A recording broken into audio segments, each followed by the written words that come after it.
There is a word we use here for the kind of eating that shortens a life. Kusui naran shokuji. It does not translate cleanly. The closest I can get is food that makes medicine necessary. My grandmother used it as a warning. When she saw someone eating something she considered wrong, she would say it quietly, almost to herself.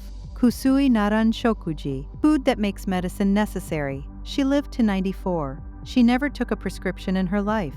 Not because she was lucky, because she spent 94 years being very deliberate about what she did not put in her body. That is what I want to talk about today. Not what to eat, what to remove. Most conversations about Okinawan longevity focus on what the centenarians here consume. The purple sweet potato, the bitter melon, the miso, the seaweed. Those things matter, but the researchers who came here found something just as important on the other side of that equation: what they never ate. There are 12 things that do not exist in a traditional Okinawan kitchen, 12 categories of food the oldest people here avoided their entire lives, not because they were told to, but because these things simply were not part of how food worked here. When they arrived, carried here by trade routes and military presence and the global food industry, the people who adopted them started dying younger. I am going to show you all 12. Stay until number 7. That one most people think is healthy. The story behind why it ended up in the global food supply is one of the more troubling things I have learned in a long time. My grandmother did not eat this way because she had discipline. She ate this way because these things were not available. The island was poor. The food was simple.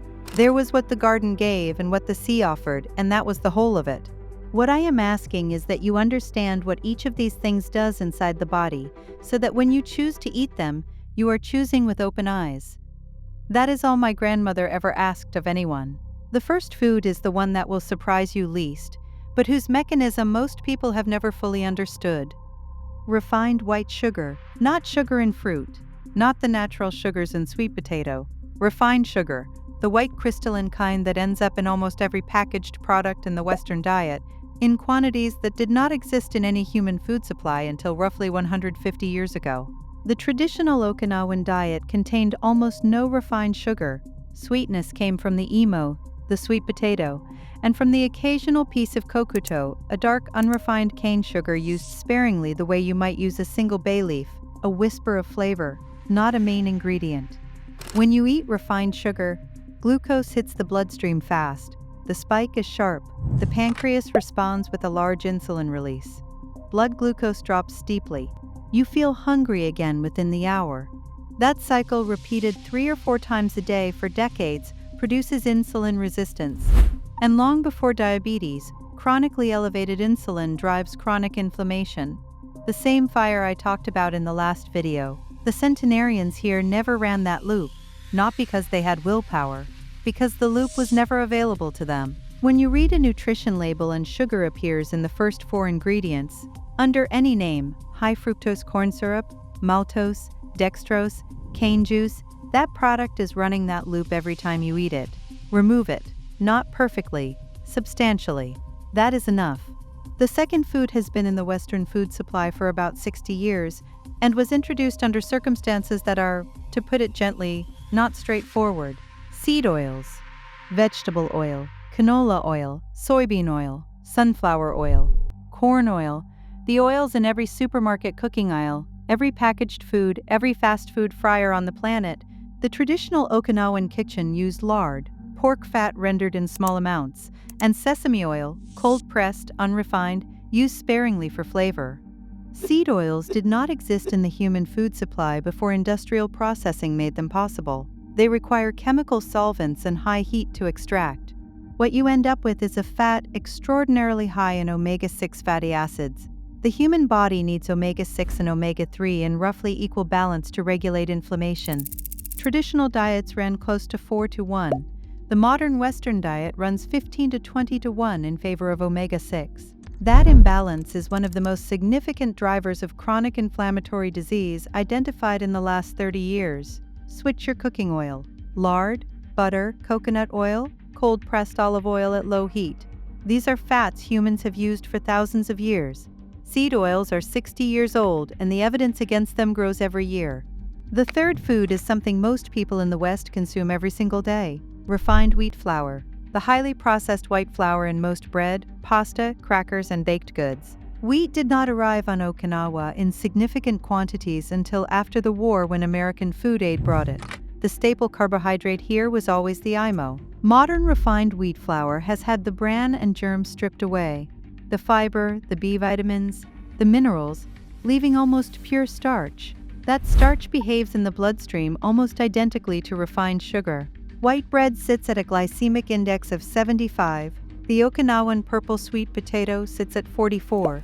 The centenarians here ate almost no wheat for the first 70 or 80 years of their lives. Replace the morning carbohydrate. Eat rice instead of pasta when you need a grain. Reduce the frequency before you try to eliminate. Frequency is where the damage accumulates. The fourth food entered the global food supply through an industrial process invented in 1901 and was then aggressively marketed as a health food, margarine, and any food containing partially hydrogenated vegetable oils, the source of trans fats. Trans fats raise LDL cholesterol, lower HDL cholesterol, and drive systemic inflammation more aggressively than almost any other dietary factor. The FDA began requiring trans fat labeling in 2006. They are still present in many packaged foods under the label partially hydrogenated oil. A product can legally claim 0 trans fats per serving if each serving contains less than 0.5 grams. Eat multiple servings across a day and it adds up. Read the ingredients on your packaged crackers, cookies, microwave popcorn, and frozen meals.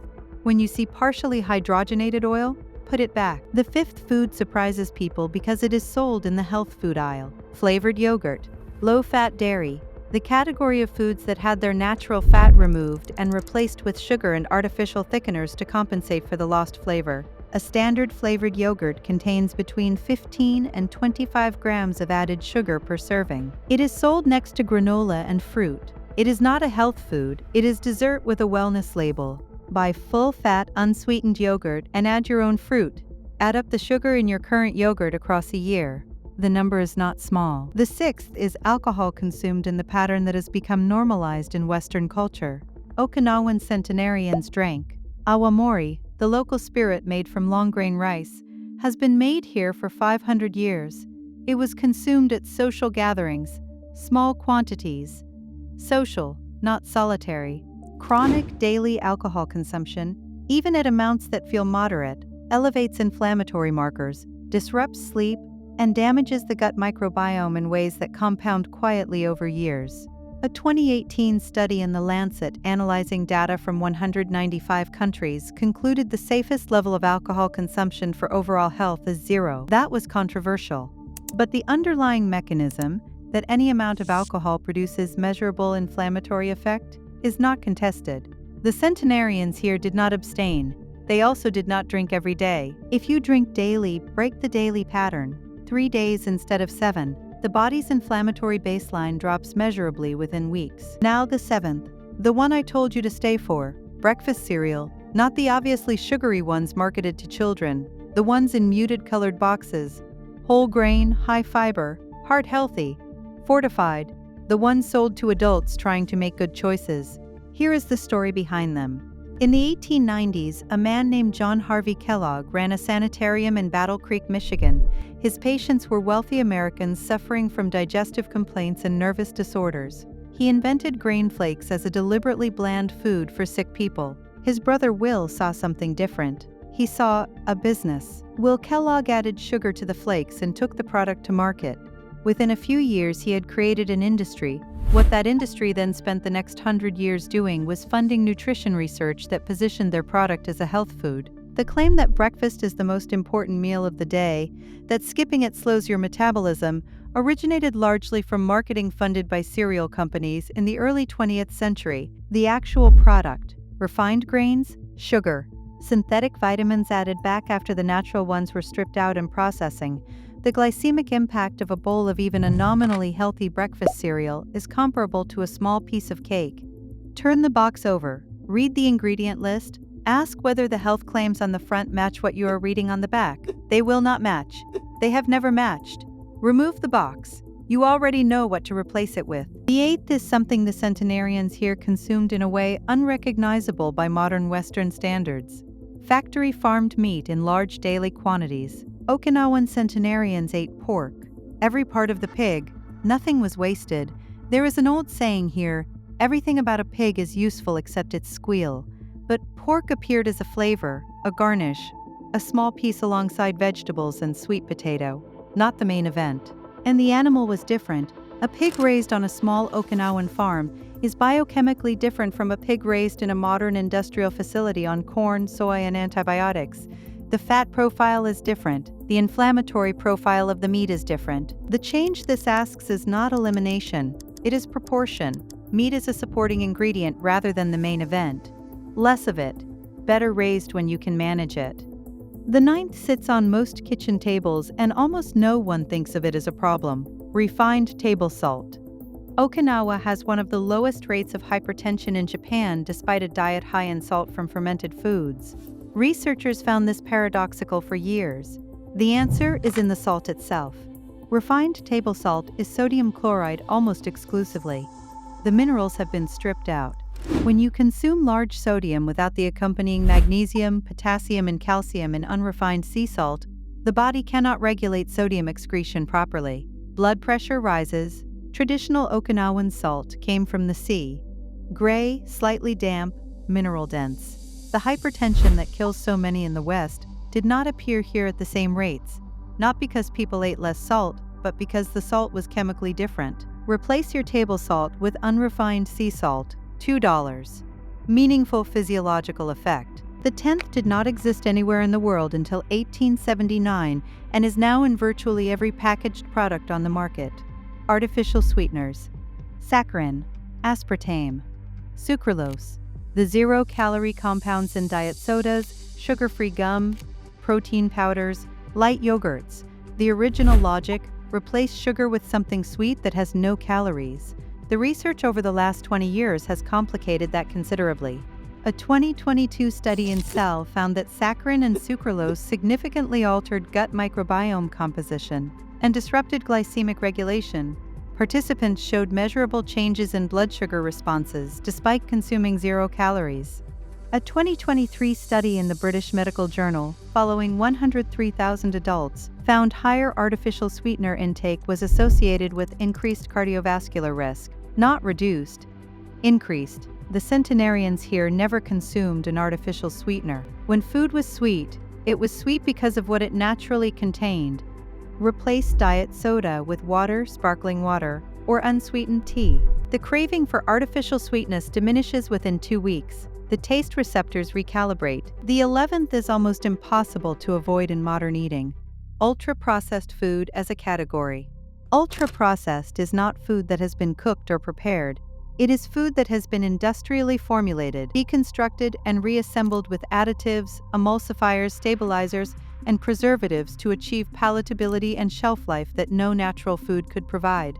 The NOVA classification system, developed by researcher Carlos Monteiro, consistently finds that ultra-processed food consumption is associated with higher rates of obesity, cardiovascular disease, type 2 diabetes, cognitive decline, and all-cause mortality, independent of specific nutrients.